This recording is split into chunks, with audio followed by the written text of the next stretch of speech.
Okay. अच्छा जी। अब जाते हैं हम, नेक्स्ट हमारा टॉपिक है। देखिए मैंने यहाँ पे लिखा है कि 15 से 20% कंक्रीट की स्ट्रेंथ इंक्रीज क्यों होती है, कि क्यों हम उसमें से एयर को और जो एक्स्ट्रा वाटर होती है वहां से उसको रिमूव कर लेते हैं। एयर एयर जैसे ही होगी, एयर वहां से खत्म हो गई तो वहां पे पोर्स बन जाएंगे, पोर्स बन गए तो वाटर वहां से ट्रेवल कर लेगा, वाटर ट्रेवल कर लिया तो वाटर वाटर स्टील तक पहुंच जाएगी। और जैसे ही वाटर स्टील तक पहुंच गई, रस्टिंग का जो प्रोसेस है वो स्टार्ट हो जाएगा। अच्छा जी, अब हम पढ़ते हैं कि फंक्शंस क्या हैं। जो इंग्रेडिएंट्स हैं कंक्रीट के अंदर, उनके फंक्शंस क्या हैं। सबसे पहला जो है हमारे पास आता है लाइम। देखिए कंक्रीट जो है ना, कंक्रीट के अंदर डिफरेंट चीज़ें, सीमेंट के अंदर बहुत सी चीज़ें मिलके सीमेंट बनता है। एंड प्रोडक्ट हमारे पास जो मिलती है हमें, वो सीमेंट होती है। लेकिन सीमेंट के अंदर जो जो चीज़ें होती हैं, उनका एक अलग काम होता है। सीमेंट के अंदर कोई इसको हार्ड कर रहा होता है, कोई इसकी सेटिंग टाइम इंक्रीज कर रहा होता है या फिर डिक्रीज कर रहा होता है, कोई उसके अंदर स्ट्रेंथ उसको दे रहा होता है। तो एक एक करके इन चीज़ों को अभी हम डिस्कस करते हैं कि जो लाइम है, लाइम का क्या काम है कंक्रीट के अंदर। लाइम कंक्रीट को साउंड एंड स्ट्रॉन्ग बनाता है। अच्छा स्ट्रॉन्ग तो ठीक है, साउंड का क्या मकसद, साउंड का मतलब ये है कि वेदरिंग हुआ, कंक्रीट नहीं टूट रहा है। केमिकल अटैक हुआ है, कंक्रीट नहीं टूट रहा है, सीमेंट नहीं टूट रहा है। अल्टीमेटली कंक्रीट की बात की जा रही है सीमेंट से। यानी जितने भी अटैक्स होते हैं कंक्रीट के ऊपर या सीमेंट के ऊपर, उनसे ये रेजिस्टेंट हो जाता है। तो हम इसे कहते हैं कि द सीमेंट इज साउंड। जो लाइम का काम ये है कि सीमेंट को साउंड बनाए और स्ट्रॉन्ग बनाए। अच्छा लाइम जब ज्यादा हो जाती है सीमेंट के अंदर, तो सीमेंट अनसाउंड हो जाता है, यानी उसके अंदर क्रैक्स डेवलप हो जाते हैं। ठीक है। या फिर केमिकल अटैक से वो रेजिस्टेंट नहीं रहता। ठीक है। और उसके अंदर क्या हो जाती है, वो एक्सपेंड कर जाता है सीमेंट। अगर लाइम ज्यादा आपने सीमेंट की कॉन्स्टिट्यूएंट्स के अंदर डाला, तो वो डिसइंटीग्रेट कर जाता है, एक्सपेंड हो जाता है सीमेंट। जैसे ही उसमें वाटर आपने ऐड कर दिया, आपने उसे प्लेस कर लिया, वो जैसे हार्ड हो गया, सीमेंट एक्सपेंड कर जाएगा। और जैसे ही उसने एक्सपेंड किया, वो डिसइंटीग्रेट हो जाता है। तो लाइम याद रखें, दो चीजें, या लाइम सीमेंट को क्या करता है, साउंड एंड स्ट्रॉन्ग बनाता है। और एक्स्ट्रा जब उसमें एक्सेस क्वांटिटी के अंदर जब लाइम होगा, तो वो सीमेंट क्या हो जाता है, अनसाउंड हो जाता है और वो एक्सपेंड कर जाता है। और एक्सपेंशन की वजह से वो डिसइंटीग्रेट होता है। दूसरा होता है उसके अंदर सिलिका। सिलिका जो है ना, वो सीमेंट को स्ट्रेंथ देता है। उसके अंदर डाई कैल्शियम सिलिकेट और ट्राई कैल्शियम सिलिकेट बनती हैं, जो हम इन फंक्शंस ऑफ इंग्रेडिएंट के बाद पढ़ेंगे।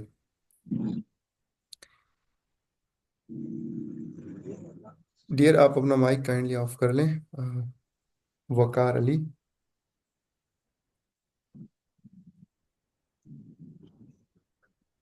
जी सर। आपको माइक ऑन था, मैंने टर्न ऑफ कर लिया। ओके। तो सिलिका जो है, सिलिका सीमेंट के अंदर, सिलिका का क्या काम है, सिलिका का काम यह है कि वो सीमेंट को स्ट्रेंथ दे रही होती है। क्यों स्ट्रेंथ देती है, कि उसके अंदर दो कंपाउंड्स बनते हैं। एक होता है डाई कैल्शियम सिलिकेट और एक होता है ट्राई कैल्शियम सिलिकेट। ये दोनों चीजें जब बन रही होती हैं सीमेंट के अंदर, तो उसको सिलिका अल्टीमेटली स्ट्रेंथ दे रहा होता है सीमेंट को। जो सीमेंट की जो स्ट्रेंथ की जो प्रॉपर्टी है, वो सिलिका की वजह से ही होती है। अच्छा, सिलिका जब ज्यादा हो जाए सीमेंट के अंदर, यानी सिलिका, यानी इनके अंदर से अगर एक भी ऐसा जो इसका जो इंग्रेडिएंट होगा सीमेंट का, अगर ज्यादा हो गया, तो उसके एडवर्स इफेक्ट हैं सीमेंट के ऊपर, सीमेंट की प्रॉपर्टीज के ऊपर। इस तरह से अगर सिलिका ज्यादा हो जाए, तो सीमेंट सेट स्लोली करता है, यानी वो जैसे ही आपने उसको प्लेस कर लिया, वो सेटिंग टाइम जो है ना उसकी स्लो हो जाती है। ओके। नेक्स्ट है हमारे पास एल्यूमिना। याद रखें एल्यूमिनियम का काम जो है ना, एल्यूमिना जो हम सीमेंट के अंदर ऐड करते हैं, वो सिर्फ और सिर्फ सेटिंग प्रॉपर्टीज सीमेंट को दे रही होती है। और क्लिंकरिंग टेम्परेचर को वो लोअर करता है। अच्छा, अब क्लिंकरिंग टेम्परेचर को थोड़ा मैं आपको इसका ओवरव्यू बताऊं कि क्लिंकरिंग टेम्परेचर क्या है।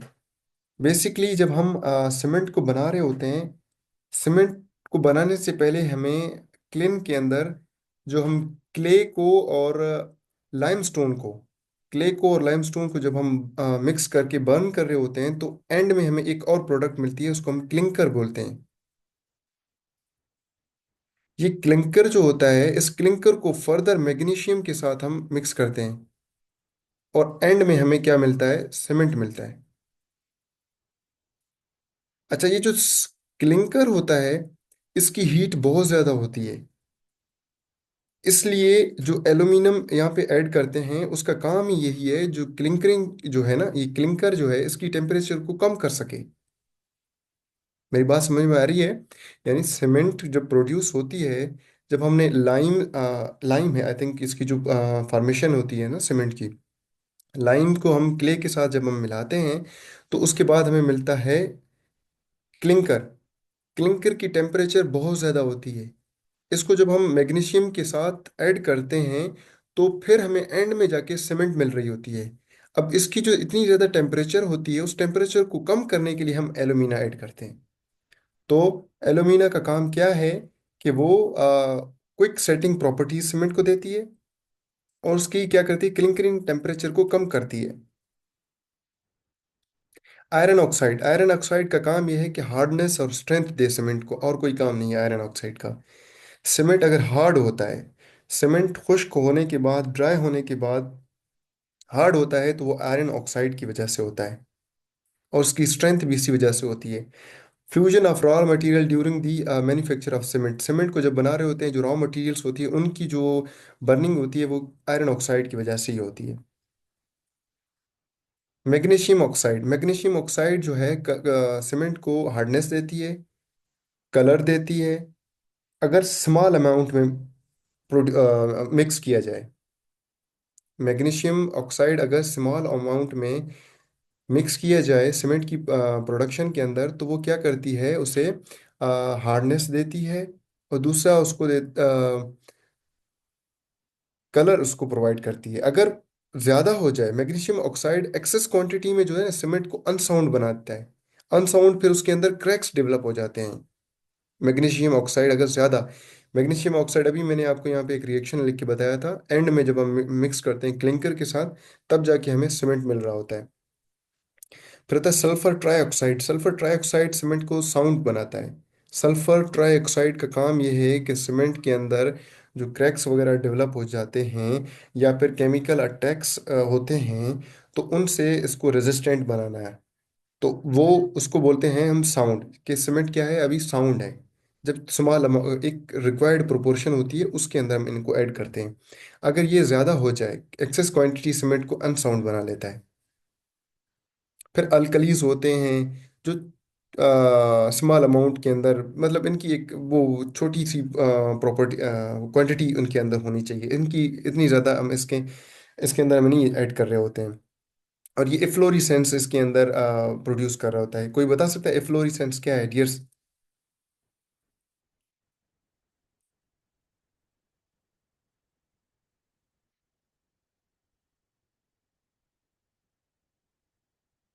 Dears, anyone? बबल्स को बोलते हैं शायद सर। ओके, कोई और ऐड करना चाहे?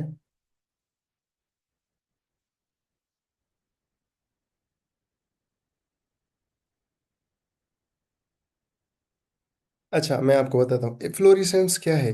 आपने देखा होगा कि आपके पास कंक्रीट होता है, जिसको पानी लग रही होती है ना, वाटर जिसके ऊपर लग रही होती है, या दीवार होता है, वाइट वाइट कलर के, उसके ऊपर कोई साल्ट सा उसके ऊपर लग रहा होता है ना। कभी कभी आपने देखा होता है कि दीवारों के कोने के ऊपर जब आप हाथ लगाते हैं, तो वहाँ पे वाइट वाइट कलर का साल्ट की टाइप का वहाँ पे एक कोई मटेरियल वहाँ पे दीवार के साथ, जो वॉल के साथ लगा हुआ होता है। इसको बेसिकली इस तरह से, जो वाइट वाइट जो कंक्रीट के ऊपर या फिर जो स्ट्रक्चर के ऊपर इस तरह से जो दिखाई दे, ये स्ट्रक्चर बन जाए, इसको बोलते हैं फ्लोरिसेंस। अच्छा जी, अब हम पढ़ते हैं कि हाइड्रेशन ऑफ सीमेंट क्या है। हाइड्रेशन ऑफ सीमेंट बेसिकली ये है कि सीमेंट के अंदर आप क्या ऐड करें, वाटर को ऐड करें, और इन दोनों के दरमियान में केमिकल रिएक्शन स्टार्ट हो जाए, this is hydration of cement. Simple. Hydration of cement किसको कहते हैं? कि chemical reaction between cement and water. Cement और वाटर जैसे ही केमिकल रिएक्शन स्टार्ट करते हैं, हम इसे कहते हैं कि हाइड्रेशन ऑफ सीमेंट स्टार्ट हो गई है। अच्छा जी, इसी प्रोसेस के अंदर जैसे ही आपने वाटर ऐड कर दिया सीमेंट के अंदर, उसी टाइम हीट रिलीज हो जाती है। ये जो रिलीज इन हीट होती है सीमेंट को, अगर आप देखें जब आप सीमेंट के अंदर वाटर ऐड करते हैं तो सीमेंट को अगर आप हाथ लगाएं तो वो वहाँ पे टेम्परेचर ज़्यादा हो जाती है। ये टेम्परेचर ज़्यादा क्यों होती है? क्योंकि हाइड्रेशन की प्रोसेस स्टार्ट हो जाता है। ये रिएक्शन, केमिकल रिएक्शन स्टार्ट होता है। याद रखें, केमिकल रिएक्शन या फिर एंडोथर्मिक एंडोथर्मिक या एक्सोथर्मिक होते हैं ना, जिसमें हीट हमें देना पड़ता है या हीट रिलीज होती है। तो यहाँ पे हीट रिलीज होती है। अच्छा जी, ये जो रिलीज इन हीट है, इस हीट को बोलते हैं हीट ऑफ हाइड्रेशन। अगर आपसे कोई पूछे कि हीट ऑफ हाइड्रेशन क्या है, आप ये कहेंगे कि केमिकल रिएक्शन जब वाटर और सीमेंट के दरमियान में शुरू होती है, इसको हाइड्रेशन ऑफ सीमेंट कहते हैं। और इसी हाइड्रेशन के दौरान एक large quantity of heat release होती है, इसको बोलते हैं heat of hydration. Simple. Okay. फिर बात करते हैं कंपोजिशन ऑफ सीमेंट क्लिंकर। अब मैंने आपको एक बताया था, एक कि क्लिंकर क्या होती है, ठीक है? तो क्लिंकर बेसिकली इन चार चीजों से मिलकर बनता है। बोगी कंपाउंड्स आप लोगों ने सुने हैं? Bogie compounds, dears. यस, ठीक, आपने बताया white deposits on the wall, great. Bogie compounds किसी ने सुने हैं, डियर्स?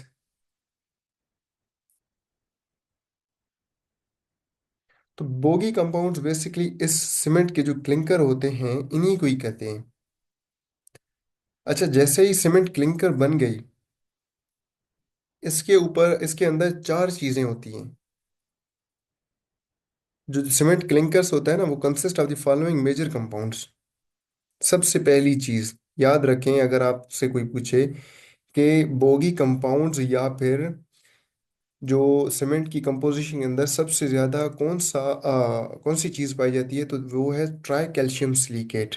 40% सबसे ज्यादा पाई जाती है। इसका काम क्या है? ट्राई कैल्शियम सिलिकेट, इसको एलाइट भी कहते हैं। एलाइट, बेलाइट, सेलाइट, ये आप लोगों ने अगर देखे होंगे, सुने होंगे अपने बीएस के दौरान, इसको एलाइट कहते हैं। ठीक है। तो ट्राई कैल्शियम सिलिकेट सीमेंट के अंदर सबसे ज्यादा पाया जाता है, 40%। ये इसका काम क्या है कि ये जैसे ही सीमेंट के अंदर होता है तो वो सीमेंट को हाइड्रेट करता है जल्दी। यानी ट्राई कैल्शियम सिलिकेट की वजह से सीमेंट और वाटर के दरमियान में जो हाइड्रेशन का प्रोसेस होता है वो जल्दी होता है। इसी की वजह से हीट ऑफ हाइड्रेशन ज़्यादा रिलीज होती है। जैसे अभी मैंने प्रीवियस स्लाइड में आपको बताया था कि सीमेंट और वाटर जब मिक्स होते हैं तो हीट रिलीज होती है ना, वो जो ज़्यादा हीट रिलीज होती है किसकी वजह से? वो ट्राई कैल्शियम सिलिकेट की वजह से होती है। और याद रखें कि जो अर्ली स्ट्रेंथ होती है, high early strength of cement, वो ट्राई कैल्शियम सिलिकेट की वजह से होती है।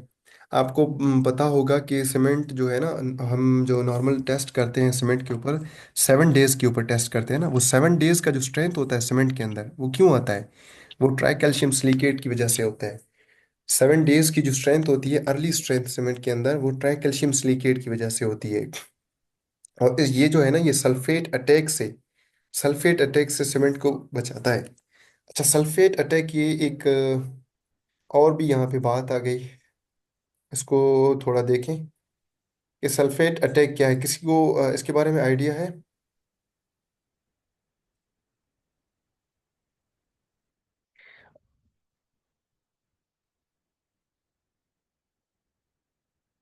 ओके, मैं बताता हूँ कि सल्फेट अटैक क्या है बेसिकली। सल्फेट अटैक ये है कि ट्राई कैल्शियम सिलिकेट जो है, इसका आई थिंक जो केमिकल फार्मूला है वो C3A है।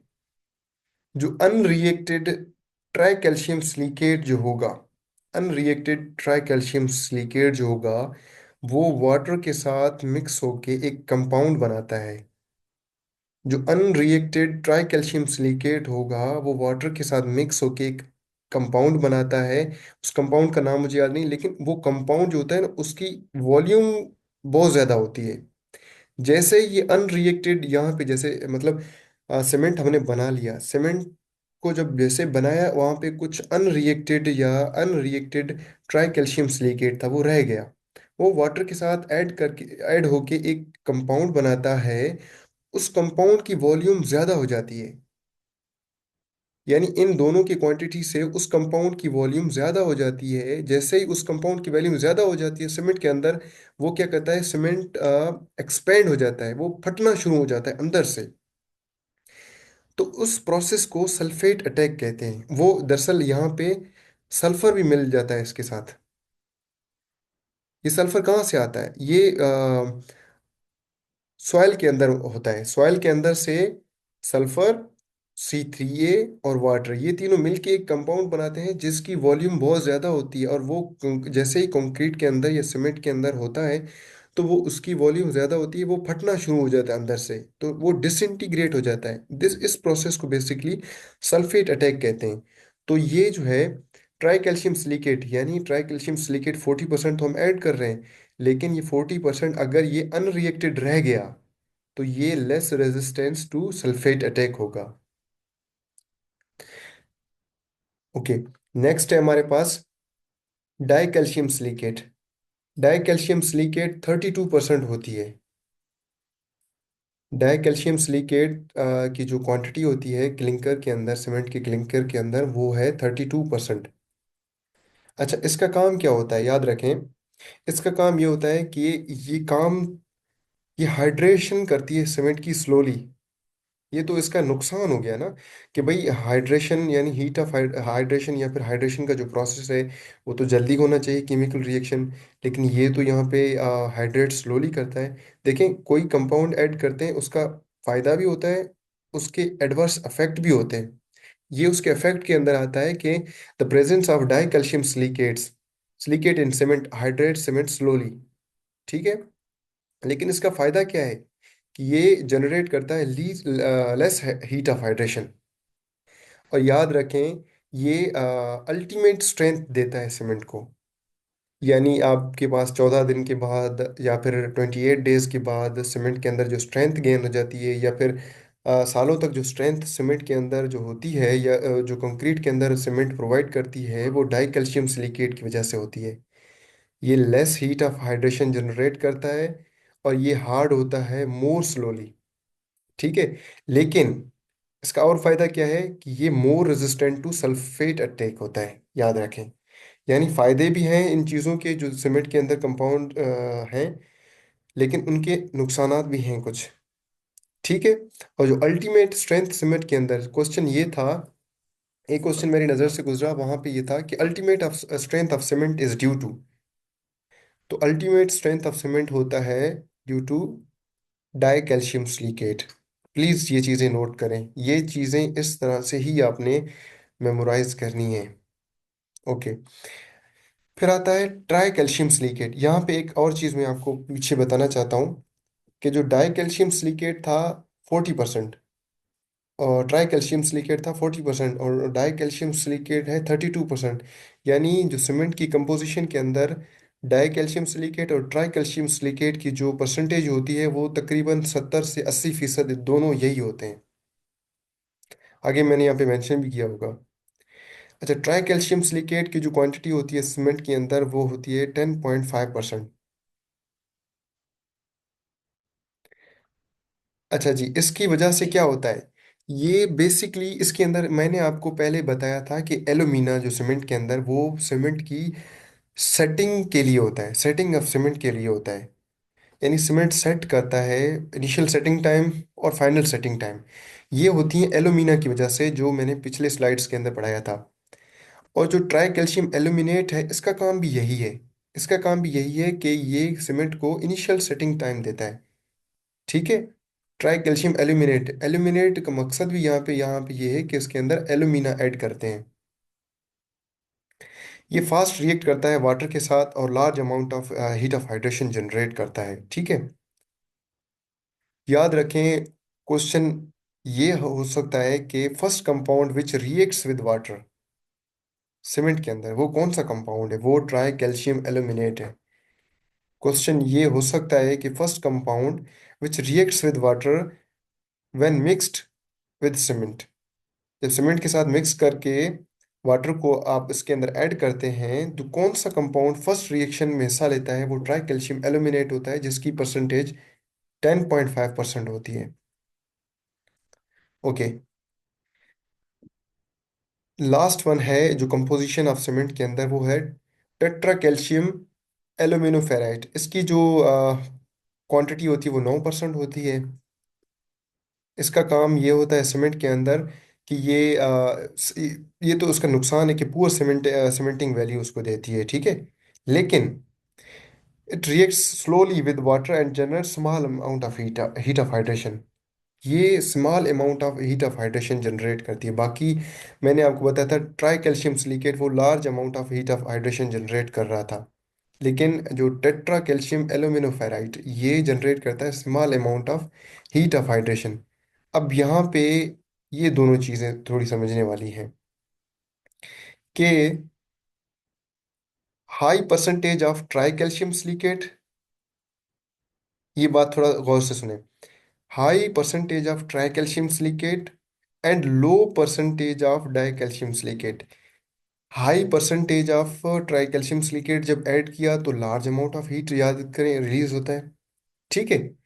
लो पर डाई कैल्शियम सिलिकेट अगर लो रखा तो कम हीट ऑफ हाइड्रेशन रिलीज होगी। इन cement results in rapid hardening, high early strength. High early strength क्यों? क्योंकि हाई ट्राई कैल्शियम सिलिकेट है ना। जो मैंने कहा जो 7 डेज का जो स्ट्रेंथ है, जो अर्ली स्ट्रेंथ, वो किस लिए होता है? वो ट्राई कैल्शियम सिलिकेट की वजह से होता है। तो हाई अर्ली स्ट्रेंथ क्योंकि high percentage of tri calcium silicate है। हाई हीट ऑफ हाइड्रेशन क्योंकि यहाँ पे ट्राई कैल्शियम सिलिकेट की क्वांटिटी ज़्यादा है। And less resistant to chemical attack, क्यों? क्योंकि ट्राई कैल्शियम सिलिकेट की क्वांटिटी ज़्यादा है, ठीक है। दूसरी बात, अगर ट्राई कैल्शियम सिलिकेट को हम लो रखें तो क्या होगा, और डाई कैल्शियम सिलिकेट की परसेंटेज को ज़्यादा रखें तो क्या होगा? तो ये होगा कि cement results in slow hardening. Ultimate strength किसकी वजह से होता है? वो डाई कैल्शियम सिलिकेट की वजह से होता है, ये देखें। अच्छा जी, much more ultimate strength die calcium silicate, और less heat of hydration die calcium silicate की वजह से होता है, और greater resistance to chemical attack. ये बात समझ में आ गई? यानी अगर ट्राई कैल्शियम सिलिकेट को आप बढ़ाएंगे तो उसकी अर्ली स्ट्रेंथ ज़्यादा होगी, उसके अंदर रैपिड हार्डनिंग होगा, उसके अंदर हाई हीट ऑफ हाइड्रेशन होगा। लेकिन अगर आप डाई कैल्शियम सिलिकेट की परसेंटेज को बढ़ाएंगे तो वो क्या होगा? मोर अल्टीमेट स्ट्रेंथ गेन करेगा, less heat of hydration generate करेगा, लेकिन ज़्यादा रेजिस्टेंट टू केमिकल अटैक होगा। ओके,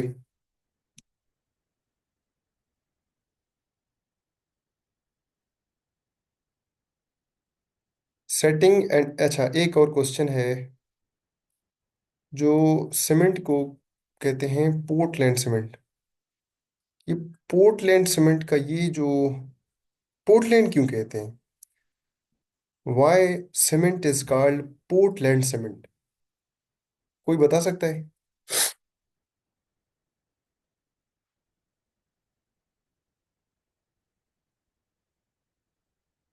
डियर्स, सीमेंट को पोर्टलैंड सीमेंट क्यों कहते हैं? एनीवन? कुछ भी, कोई बात नहीं है।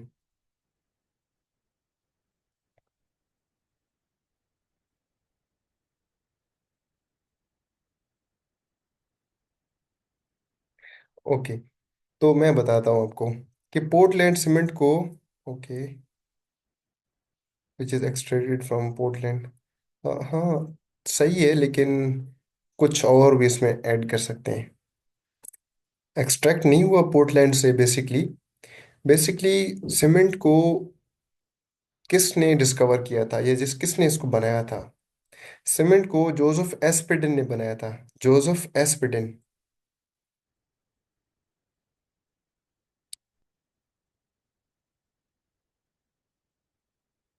जोसेफ एस्पिडन ने कोई 1824 के अंदर जैसे ही सीमेंट को बनाया, इसने सीमेंट को वाटर के साथ मिक्स किया, और जो उसको ड्राई करने के लिए रखा, तो जो एक स्टोन बना, वो स्टोन जो था इंग्लैंड के एक शहर पोर्टलैंड के अंदर, इंग्लैंड के एक शहर पोर्टलैंड के अंदर, अगर आप इसको थोड़ा स्टडी करेंगे, पोर्टलैंड के अंदर कुछ स्टोन रखे हुए थे, वो उनकी तरह दिखने लगा। दोबारा से सुने कि जोसेफ एस्पर्टन ने 1824 के अंदर जब सीमेंट को बनाया, उसने वाटर के साथ मिक्स करके उसे ड्राई करने पे रखा। जो एंड में जो ड्राई कंपाउंड, जो ड्राई उसे जैसे ही वो सीमेंट ड्राई हो गया, तो उसको जो स्टोन मिला, उसकी जो शेप थी, उसकी जो कलर थी, वो पोर्टलैंड में रखे स्टोन के कलर की थी। इसलिए उसने सीमेंट को पोर्टलैंड सीमेंट का नाम दे दिया। समझ में आ रही है मेरी बात? कि जोसेफ एस्पर्डन ने सीमेंट को डिस्कवर किया था या फिर उसको बनाया था 1824 के अंदर। उसका जो शेप था, उसका जो कलर था, वो पोर्टलैंड, इंग्लैंड के शहर पोर्टलैंड के अंदर, इंग्लैंड का एक सिटी है, आई थिंक कोई उसका प्रोविंस है, तो वहाँ पे पोर्टलैंड के अंदर जो स्टोन रखे हुए थे, उसकी तरह वो दिखने लगा। तो इसलिए उसको कहा कि ये पोर्टलैंड सीमेंट है। Okay. Setting and hardening of cement क्या है? सेटिंग ऑफ सीमेंट ये है कि जो केमिकल रिएक्शन होती है वाटर और सीमेंट के साथ, उसके अंदर हीट ऑफ हाइड्रेशन, या फिर उस प्रोसेस को हम हाइड्रेशन कहते हैं, और वहाँ पे जो हीट जनरेट होती है, उसको हम हीट ऑफ हाइड्रेशन कहते हैं। ठीक है। अच्छा, इस फिनोमिना, अब वही कह रहे हैं कि the phenomena by virtue of which cement की जो प्लास्टिक सीमेंट होती है वो चेंज होती है इनटू सॉलिड मास। ठीक है। The phenomena by virtue of which plastic cement, plastic cement किस में चेंज होती है? सॉलिड मास के अंदर। सिंपल, इसको क्या कहते हैं? Setting of cement. ठीक है। अच्छा, फिर हार्डनिंग क्या है? हार्डनिंग क्या है? Hardening is the phenomena by virtue of which cement क्या करता है? स्ट्रेंथ गेन करता है। यहाँ पे क्या करता है? प्लास्टिक स्टेट में से वो चेंज होता है किसके अंदर? सॉलिड मास के अंदर। यहाँ पे ये होता है, वो सॉलिड मास में तो है, लेकिन सीमेंट पेस्ट क्या करता है? स्ट्रेंथ गेन करना शुरू करता है, तो हम क्या कहते हैं कि सीमेंट क्या हो रहा है? हार्ड हो रहा है। This is basically hardening of cement. अच्छा जी, और रेट ऑफ सेटिंग और हार्डनिंग ये जो है ना, ये सीमेंट के अंदर, एक मिनट। अच्छा, heat of evolution of heat, rate of evolution of heat और रेजिस्टेंट टू सल्फेट अटैक, ये जो है ना अफेक्टेड होते हैं बाय दी डिफरेंट कंपाउंड्स। कौन से कंपाउंड? वो जो बोगी कंपाउंड्स जो थे। सेटिंग टाइम सीमेंट की, हार्डनिंग ऑफ सीमेंट, और जो हीट ऑफ हाइड्रेशन है ना, ये जो बोगी कंपाउंड या फिर क्लिंकर जो कंपोजिशन हमने पढ़ी थी, ये उनसे अफेक्ट होते हैं। कैसे अफेक्ट होते हैं?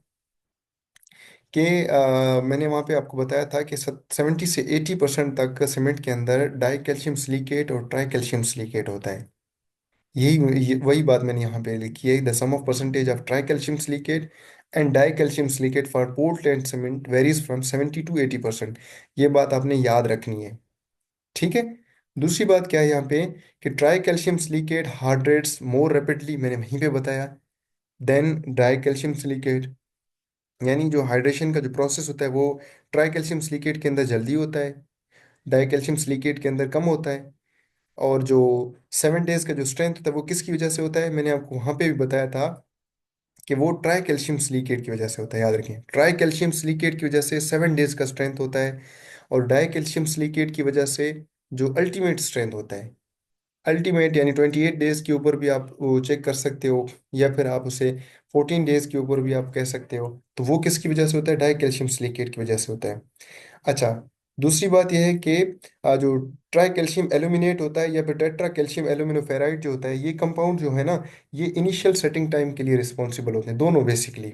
इनका काम यही है कि इनिशियल सेटिंग टाइम या फिर फाइनल सेटिंग टाइम की अगर हम बात करें, तो वो ट्राई कैल्शियम एल्यूमिनेट और टेट्रा कैल्शियम एल्यूमिनोफेराइड, ये आपने एज इट इज ये याद रखने हैं, ये चीज़ें याद रखनी, यही चीज़ें पूछी गई हैं कि which compound are responsible for the initial setting time of cement. तो वो कौन से हैं? नीचे आपके पास ट्राई कैल्शियम एल्यूमिनेट भी होगा, टेट्रा कैल्शियम एल्यूमिनोफेराइड भी होगा, ए एंड बी भी हो सकता है, फिर नन ऑफ दीज भी हो सकता है। अगर आपको ये बात याद रहेगी तो आपको ये चीज़ समझ में आएगी कि yes, these two are responsible for the initial setting of cement. तो initial setting time of cement कितनी होती है? वो मैंने शायद ऐड की है या नहीं है, वो 30 मिनट्स होती है। ओके। तो अभी हैं टाइप्स ऑफ सीमेंट। एक मिनट।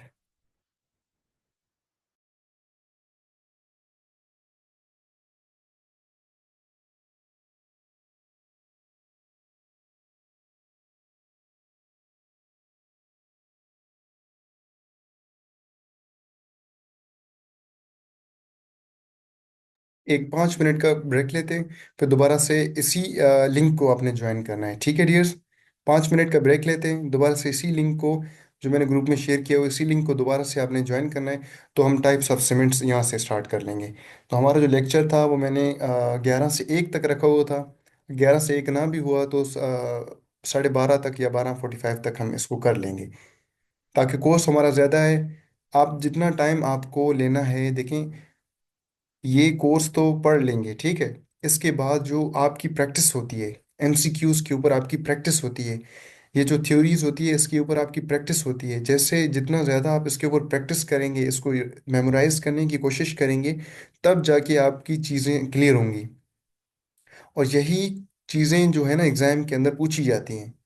एक एक चीज़ आप, जब मैं सैटरडे वाले दिन दोबारा से मैं मेंशन कर रहा हूँ, मैं आपको टेस्ट शेयर करूँगा। आप उसको जब टेस्ट अटेम्प्ट करेंगे, वो आपका टेस्ट इन्हीं चीज़ों में से होगा। एक लफ्ज़ भी बाहर से नहीं होगा।